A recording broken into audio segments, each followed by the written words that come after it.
How to turn on Bluetooth in Windows 11 and pair your devices. Hi everyone, it's Sophia to assist you today. Without any delay, let's jump right in. First, open Settings, then go to Bluetooth and other devices. You'll find this kind of screen pop up. Turn on your Bluetooth, then click on Add Bluetooth or other devices. You'll find three options: Bluetooth, which includes mice, keyboards, pens or audio, and other kinds of Bluetooth devices.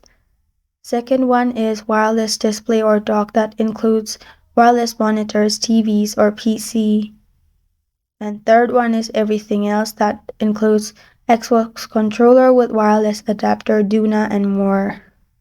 Simply click on which one is suitable for you and then connect your device. That's how you turn on Bluetooth in Windows 11 and pair your devices.